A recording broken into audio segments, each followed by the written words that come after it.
कहानी की शुरुआत में हम देखते हैं एक छोटे लड़के को जिसका नाम मोगली है। इस विशाल जंगल के अंदर कुछ भेड़िए मोगली का पीछा कर रहे हैं। ऐसा लग रहा है कि अगर वे उसे पकड़ लें तो उसे तुरंत खा जाएंगे, लेकिन मोगली उनकी नजरों से बचते हुए इधर उधर दौड़ता है और किसी तरह खुद को बचा लेता है। और तभी एक ब्लैक पैंथर यानी बगीरा उसके सामने आ जाता है। असल में इनमें से कोई भी जानवर मोगली को नुकसान पहुंचाना नहीं चाहता था, बल्कि ये सभी बचपन से ही उसके बहुत अच्छे दोस्त थे। मोगली बचपन से इसी जंगल में जानवरों के साथ रहता आया है। उसके माता पिता कोई नहीं है, इसलिए यह ब्लैक पैंथर जिसका नाम बगीरा है उसे इस जंगल में लेकर आया था। इसके अलावा हम भेड़ियों के एक झुंड को देखते हैं, जहाँ राक्षा नाम की एक भेड़िया मोगली की देखभाल करती है, यानी राक्षा ही मोगली की माँ है। असल में बगीरा ही मोगली को जंगल में लाया था और उसे पालने के लिए राक्षा के हवाले कर दिया था। तो इस जंगल में भेड़ियों के साथ मोगली की जिंदगी बहुत अच्छी गुजर रही थी। एक दिन जंगल के सभी जानवर पानी पीने के लिए एक जलाशय के पास जाते हैं, क्योंकि चारों तरफ सूखा पड़ा हुआ था और सिर्फ वहीं पानी बचा था। मोगली उस समय एक बर्तन जैसा कुछ बनाकर उससे पानी पी रहा था। ये देखकर सभी जानवर उसका मजाक उड़ाने लगते हैं, क्योंकि बाकी सभी जानवर मुंह से पानी पीते थे, लेकिन मोगली हाथ में लेकर पानी पी रहा था। तब उसकी माँ राक्षा उससे कहती है, जंगल में इंसानों के नियम नहीं चलेंगे, तुम्हें जानवरों की तरह मुंह से ही पानी पीना होगा। तभी सभी जानवर आसमान की तरफ देखते हैं और वहाँ बहुत सारे गिद्ध मंडराते हुए नजर आते हैं। ये देखकर सभी जानवर डर जाते हैं, क्योंकि गिद्धों के आने का मतलब था कि जंगल का राजा वहाँ आ चुका है। और जैसा कि सब सोच रहे थे, वहाँ शेर खान नाम का एक बाघ आ जाता है। उसे देखते ही सभी जानवरों की हालत खराब हो जाती है। राक्षा भी शेर खान को देखते ही मोगली को छिपा देती है। खैर, शेर खान वहाँ पानी पीने आता है और कहता है, मुझे यहाँ कहीं इंसान की गंध आ रही है। फिर वह भेड़ियों से जोर से कहता है, तुम लोग उस इंसानी बच्चे को मुझसे आखिर कब तक छिपा कर रखोगे? एक दिन मैं उसे जरूर अपना शिकार बनाऊंगा। तब भेड़ियों का सरदार अकेला उससे कहता है, तुम मोगली का कुछ नहीं बिगाड़ सकते,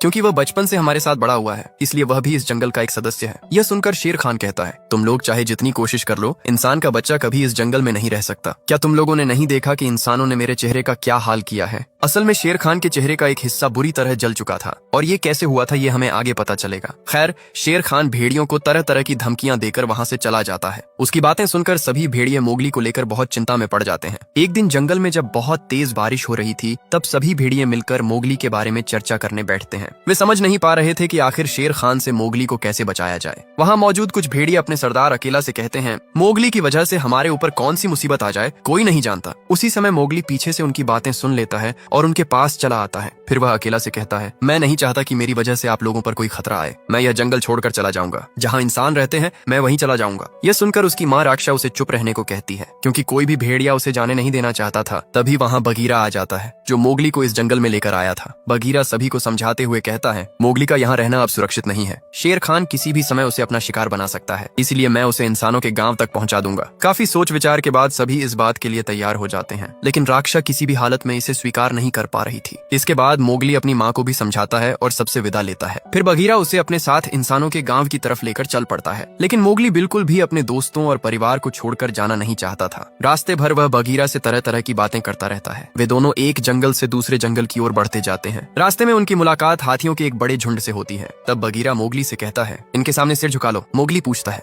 क्यों? बगीरा जवाब देता है, ये जंगल के सबसे शक्तिशाली जीव हैं। इन्हीं की वजह से यह जंगल आज तक कायम है, इसलिए इनके सामने कोई भी सिर उठाकर खड़ा नहीं होता। इसके बाद वे दोनों एक खुले मैदान के पास पहुंचते हैं। अचानक बगीरा मोगली से कहता है, जल्दी छिप जाओ। लेकिन इससे पहले कि मोगली कुछ समझ पाता, शेर खान वहां पहुंच जाता है और उस पर हमला कर देता है। बगीरा किसी तरह मोगली को बचा लेता है और उसे वहां से भागने के लिए कहता है, लेकिन बगीरा शेर खान का मुकाबला नहीं कर पा रहा था। कुछ ही देर में शेर खान बगीरा को पीछे छोड़ देता है और मोगली के पीछे दौड़ पड़ता है। मोगली भी अपनी जान बचाने के लिए पूरी ताकत से भागने लगता है। भागते भागते वह कीचड़ के एक बड़े गड्ढे में गिर जाता है। शेर खान लगभग उसे पकड़ ही लेता, लेकिन तभी उसके सामने जंगली भैंसों का एक बड़ा झुंड आ जाता है। मोगली तुरंत एक भैंसे के सींग को पकड़ लेता है और किसी तरह वहां से बच निकलता है। शेर खान उसे पकड़ नहीं पाता और गुस्से से आग बबूला हो जाता है। इसके बाद वह सीधे भेड़ियों के झुंड के पास पहुंचता है। वह अकेला से कहता है, तुम लोगों की इतनी हिम्मत कि मेरे शिकार को भागने दिया। याद रखना, एक दिन मैं उसे जरूर मारूंगा। ये कहकर शेर खान अचानक अकेला पर हमला कर देता है और कुछ ही पलों में उसे मार डालता है। इसके बाद वह सभी भेड़ियों से कहता है, मैं ही इस जंगल का असली राजा हूँ और अब तुम सबको पता चलेगा कि डर किसे कहते हैं। दूसरी तरफ हम मोगली को देखते हैं।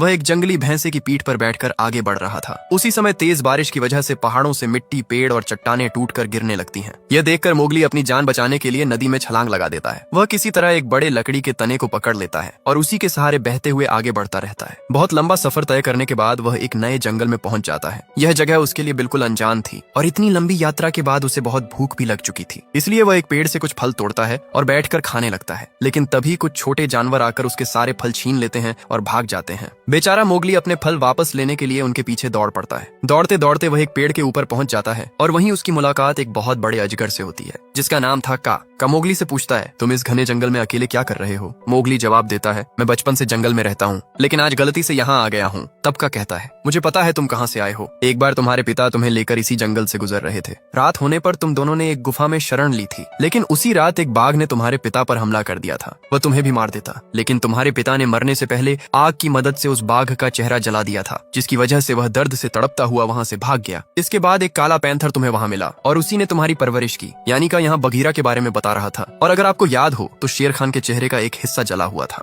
असल में उसी रात उसने मोगली के पिता पर हमला किया था। ये सारी बातें बताते बताते का धीरे धीरे मोगली को सम्मोहित करने लगता है। असल में उसका इरादा मोगली को खाने का था, इसलिए वह उसे अपने विशाल शरीर में जकड़ लेता है और जैसे ही वह उसे निगलने वाला होता है तभी कोई वहाँ आकर का पर हमला कर देता है, जिसकी वजह से मोगली की जान बच जाती है। लेकिन का के सम्मोहन की वजह से मोगली बेहोश हो चुका था। कुछ समय बाद जब उसे होश आता है तो वह अपने सामने एक बड़े भालू को देखता है जिसका नाम था बालू। मोगली पहले तो बालू को देखकर काफी डर जाता है। तब बालू उससे कहता है, मैंने तुम्हारी जान बचाई है और तुम्हें यहाँ इस गुफा तक लेकर आया हूँ, इसलिए अब तुम्हें भी मेरा एक काम करना होगा। मोगली पूछता है, कौन सा काम? बालू मुस्कुराते हुए कहता है, तुम मेरे लिए मधुमक्खियों के छत्तों से शहद निकाल कर दोगे। असल में बालू को शहद खाना बहुत पसंद था, लेकिन उसे ऊंचाई से बहुत डर लगता था। यानी वह खुद ऊपर चढ़कर शहद इकट्ठा करने की हिम्मत नहीं कर पाता था। चूंकि बालू ने उसकी जान बचाई थी, इसलिए मोगली उसका एहसान चुकाने के लिए तैयार हो जाता है। इसके बाद हम देखते हैं कि मोगली इंसानों जैसी अपनी समझदारी का इस्तेमाल करता है। वह पेड़ों की बेलों से रस्सियां बनाता है और पहाड़ की ऊंची चट्टानों पर चढ़ जाता है। फिर वह वहाँ से बालू के लिए ढेर सारा शहद निकाल कर लाता है। शहद देखकर बालू बहुत खुश हो जाता है। जब मोगली नीचे लौटता है तो वह बालू से कहता है, देखो तुम्हारे लिए शहद निकालते निकालते मधुमक्खियों ने मेरा क्या हाल कर दिया है। इसके बाद वह वहाँ से जाने लगता है। तब बालू उससे पूछता है, तुम जंगल छोड़कर आखिर जाना क्यों चाहते हो? मोगली जवाब देता है, मुझे इंसानों के गांव जाना होगा क्योंकि एक बाघ मेरे पीछे पड़ा हुआ है। बातों बातों में बालू को पता चलता है कि वह ब्लैक पैंथर बघीरा का पुराना दोस्त है। तब बालू मोगली से कहता है, तुम्हें इंसानों के पास जाने की क्या जरूरत है, तुम यहीं मेरे साथ रहो। मोगली कहता है, नहीं,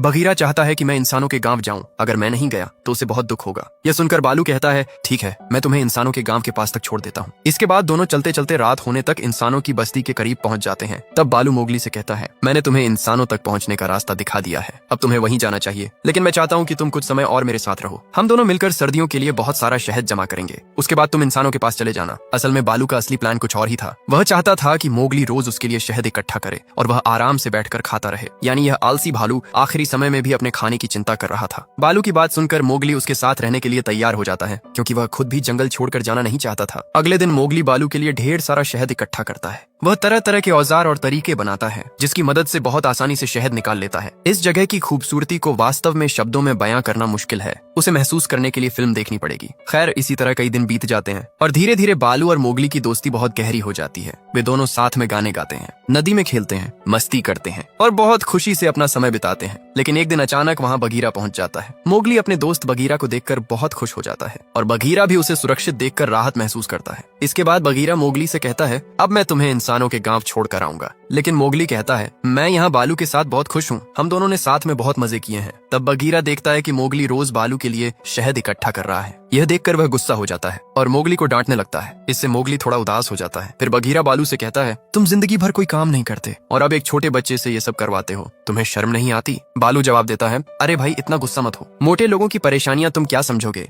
आओ तुम भी थोड़ा शहद खाओ। बघीरा कहता है, मैं तुम्हारी तरह शहद नहीं खाता, तुम्हारा शहद तुम ही रखो, कल सुबह मैं मोगली को यहाँ से लेकर जा रहा हूँ। असल में इस फिल्म में बालू का किरदार बहुत मजेदार और हास्य से भरा हुआ है। उस रात जब सभी सो रहे थे तभी मोगली को बाहर से हाथियों की आवाज सुनाई देती है। वह गुफा से बाहर निकलकर देखता है कि बहुत सारे हाथी एक बड़े गड्ढे के आसपास खड़े हैं और वे काफी परेशान दिखाई दे रहे हैं। मोगली उनके पास जाता है और सबसे पहले सम्मान के रूप में अपना सिर झुका देता है। इसके बाद वह देखता है कि एक छोटा हाथी उस गहरे गड्ढे में गिर गया है। यह देखकर वह तुरंत वापस गुफा की ओर भागता है और वहाँ से वही रस्सियां लेकर आता है जिन्हें उसने शहद निकालने के लिए बनाया था। फिर वह हाथियों की मदद से उन रस्सियों का इस्तेमाल करता है और आखिरकार उस छोटे हाथी को सुरक्षित बाहर निकाल लेता है। दूर खड़े बालू और बघीरा ये सब देख रहे थे। वे दोनों बहुत खुश होते हैं और साथ ही काफी हैरान भी, क्योंकि आज तक किसी जानवर ने हाथियों के इतना करीब जाने की हिम्मत नहीं की थी। इसके बाद बालू बघीरा से कहता है, अगर मोगली जंगल में रहे तो हम सबकी बहुत मदद कर सकता है। तब बघीरा जवाब देता है, मैं भी चाहता हूँ कि वह जंगल में रहे, लेकिन यह संभव नहीं है। बालू कहता है, हाँ, मोगली ने मुझे बताया था कि एक बाघ उसके पीछे पड़ा हुआ है, लेकिन भेड़ियों का सरदार अकेला क्या कर रहा है, उसकी बात तो सभी मानते हैं। तब बगीरा गंभीर आवाज में कहता है, शेर खान ने अकेला को मार दिया है और अब वह जंगल के किसी नियम को नहीं मानता। यह सुनते ही बालू भी चिंतित हो जाता है।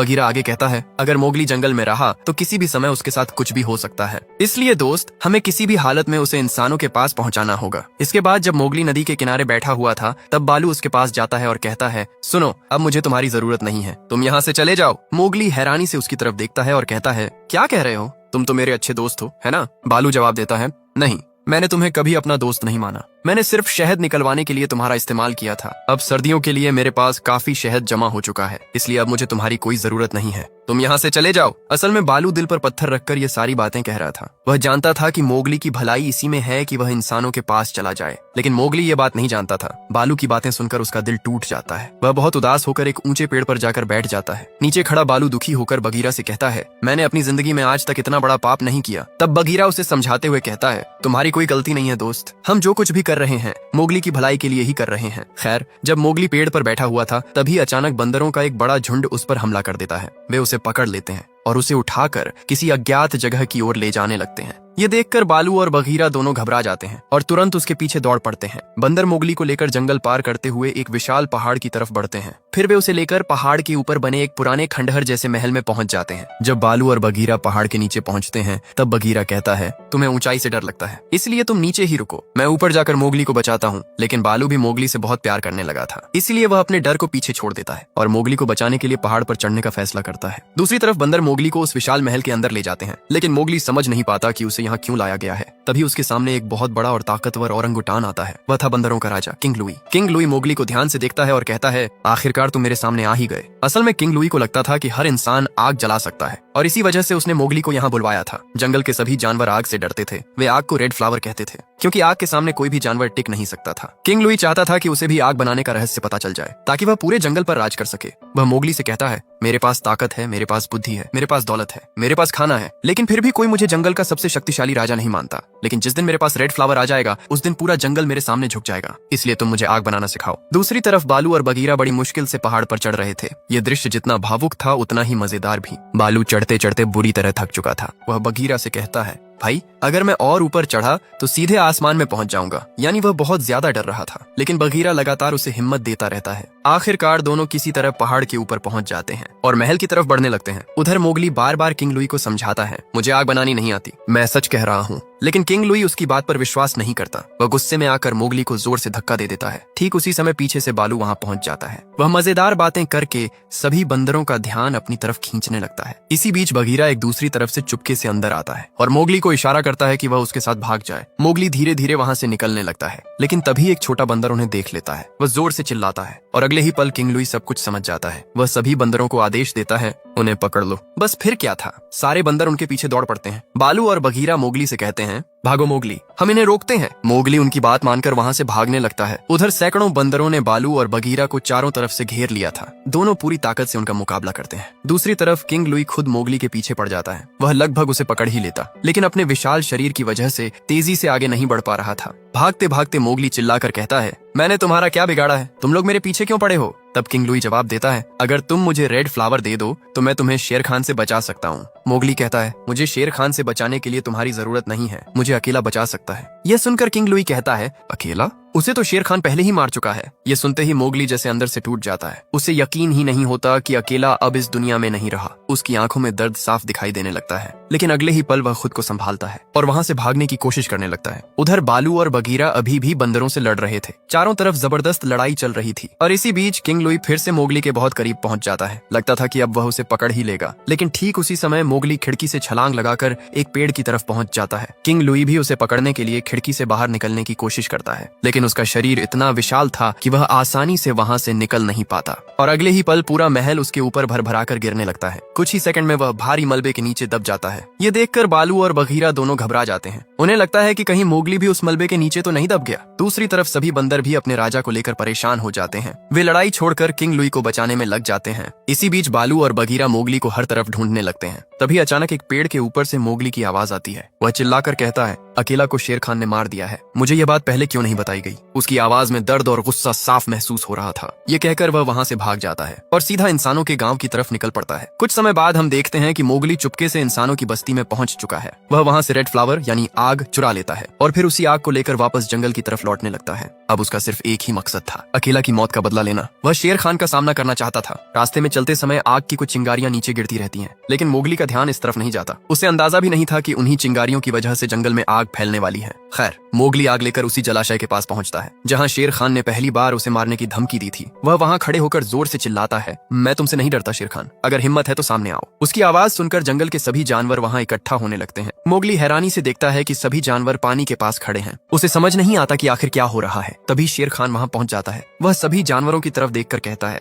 देख लिया तुम सबने, इस इंसानी बच्चे ने हमारे जंगल का क्या हाल कर दिया है। इसने पूरे जंगल में आग लगा दी है। ये सुनकर सभी जानवर मोगली को शक की नजर से देखने लगते हैं। उन्हें लगता है कि शायद शेर खान सच कह रहा है। यहाँ तक कि छोटे छोटे भेड़िए भी उससे डरकर दूर हट जाते हैं। यह देखकर मोगली को बहुत दुख होता है। उसे महसूस होता है कि उसके अपने दोस्त भी अब उससे डरने लगे हैं। गुस्से और दुख में वह अपने हाथ में पकड़ी आग को पानी में फेंक देता है। बस शेर खान इसी मौके का इंतजार कर रहा था। वह मुस्कुराते हुए कहता है, तुमने अपनी जिंदगी की सबसे बड़ी गलती कर दी है, अब तुम्हें मुझसे कोई नहीं बचा सकता। तभी अचानक बालू आगे बढ़कर मोगली के सामने खड़ा हो जाता है और कहता है, जब तक मैं जिंदा हूँ मोगली का कोई कुछ नहीं बिगाड़ सकता। यह देखकर बगीरा भी आगे आ जाता है और शेर खान को चुनौती देता है। इसके बाद राक्षा भी अपने बेटे की रक्षा के लिए आगे बढ़ती है। धीरे धीरे जंगल के बाकी जानवर भी मोगली के पक्ष में खड़े हो जाते हैं। वे समझ जाते हैं कि मोगली जानबूझकर ऐसा कभी नहीं कर सकता। ये देखकर शेर खान और ज्यादा गुस्से में आ जाता है और फिर शुरू होती है आखिरी लड़ाई। सबसे पहले बालू शेर खान पर हमला करता है, लेकिन शेर खान की ताकत के सामने वह ज्यादा देर टिक नहीं पाता। इसके बाद एक एक करके जंगल के बाकी जानवर भी लड़ाई में शामिल हो जाते हैं। यहाँ तक कि मोगली भी आगे बढ़ने लगता है, लेकिन तभी बगीरा उसे रोक देता है और कहता है, हमने हमेशा तुम्हें जानवरों की तरह जीना सिखाया है, लेकिन आज तुम्हें इंसानों की तरह सोचना होगा। शेर खान को ताकत से हराना किसी जानवर के बस की बात नहीं है। वह इस जंगल का सबसे खतरनाक शिकारी है। अगर तुम उसे हराना चाहते हो तो इंसानों वाली बुद्धि का इस्तेमाल करो। बगीरा की बात सुनते ही मोगली के दिमाग में एक योजना आ जाती है और वह तुरंत वहाँ से निकल जाता है। दूसरी तरफ शेर खान लगातार लड़ता रहता है। वह बालू, बगीरा और कई भेड़ियों को घायल कर देता है। इसके बाद वह मोगली का पीछा करने लगता है, लेकिन तब तक मोगली अपनी तैयारी पूरी कर चुका था। उसने जंगल की बेलों और लकड़ियों की मदद से एक जाल तैयार कर लिया था। अब उसे सिर्फ सही समय का इंतजार था। कुछ देर बाद शेर खान उसका पीछा करते हुए एक बहुत बड़े पेड़ तक पहुंच जाता है। मोगली तेजी से पेड़ पर चढ़ने लगता है और शेर खान भी उसके पीछे पीछे ऊपर बढ़ता जाता है। पेड़ के नीचे चारों तरफ आग लगी हुई थी। अगर कोई वहां से गिरता तो उसकी मौत निश्चित थी। मोगली जानबूझकर शेर खान को उसी दिशा में ले जा रहा था जहां उसका जाल तैयार था। धीरे धीरे वह एक बहुत पतली डाल तक पहुंच जाता है। वह डाल इतनी कमजोर थी कि ज्यादा वजन सहन नहीं कर सकती थी। मोगली वहीं रुक जाता है और शेर खान भी उसे पकड़ने के लिए उसी डाल पर छलांग लगा देता है। लेकिन ठीक उसी पल मोगली अपनी तैयार की हुई बेल पकड़कर झूल जाता है और दूसरी तरफ सुरक्षित पहुंच जाता है। वहीं शेर खान का पूरा वजन उस कमजोर डाल पर पड़ता है और अगले ही पल वह डाल टूट जाती है। शेर खान संतुलन खो देता है और सीधा नीचे धधकती हुई आग में जा गिरता है। यहीं पर इस खतरनाक शिकारी का अंत हो जाता है।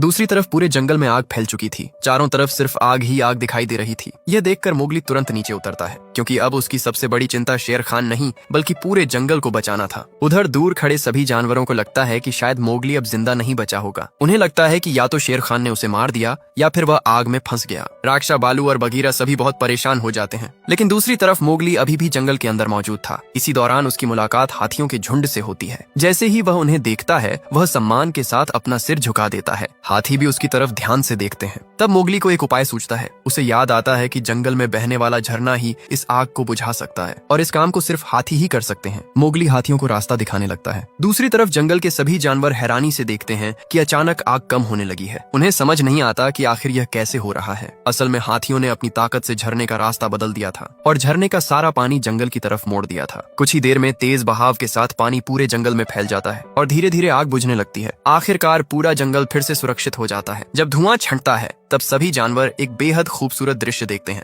वे देखते हैं कि वही छोटा हाथी जिसे कभी मोगली ने गड्ढे से बचाया था, अब अपनी पीठ पर मोगली को बैठा कर ला रहा है। यह दृश्य देखकर सभी जानवर खुश हो जाते हैं। राक्षा की आंखों में खुशी साफ दिखाई देती है। बालू राहत की सांस लेता है और बगीरा गर्व से मोगली की तरफ देखता है। क्योंकि आज मोगली ने साबित कर दिया था कि वह सिर्फ इंसान नहीं है, वह इस जंगल का भी एक हिस्सा है। उसने इंसानों की बुद्धि और जंगल के नियम दोनों का सही इस्तेमाल किया था और इसी वजह से वह पूरे जंगल को बचाने में सफल हुआ। इसके बाद जंगल में एक बार फिर शांति लौट आती है। अब शेर खान का डर हमेशा के लिए खत्म हो चुका था। सभी जानवर फिर से सामान्य जीवन जीने लगते हैं। समय बीतता जाता है और हम देखते हैं कि मोगली अब पहले से ज्यादा खुश है। वह अपने परिवार और दोस्तों के साथ उसी जंगल में रह रहा है जहाँ उसने अपना पूरा बचपन बिताया था। बालू, बगीरा, राक्षा और बाकी सभी जानवर उसके साथ हैं। वे सभी मिलकर खुशी खुशी अपना जीवन बिताने लगते हैं। कुछ समय बाद हम देखते हैं कि बालू भी काफी बदल चुका है। जो भालू पहले ऊंचाई से बहुत डरता था, अब वही आराम से पेड़ों पर चढ़ जाता है। फिल्म के आखिरी दृश्य में बालू एक पेड़ की ऊंची शाखा पर बैठा दिखाई देता है। वह मुस्कुराते हुए कहता है, हाँ यही तो जिंदगी है, खाओ पियो और मजे करो। और इसी खूबसूरत पल के साथ यह शानदार कहानी समाप्त हो जाती है। ये फिल्म हमें दोस्ती, परिवार, हिम्मत और समझदारी की ताकत के बारे में बहुत खूबसूरती से सिखाती है और यही वजह है कि इतने सालों बाद भी ये कहानी लोगों के दिलों में जिंदा है। अगर आपको ये कहानी पसंद आई हो तो वीडियो को लाइक जरूर करें और कमेंट करके बताइए कि आपको इस फिल्म का कौन सा हिस्सा सबसे ज्यादा पसंद आया। मिलते हैं अगली शानदार कहानी के साथ, तब तक के लिए अपना ख्याल रखिए। धन्यवाद।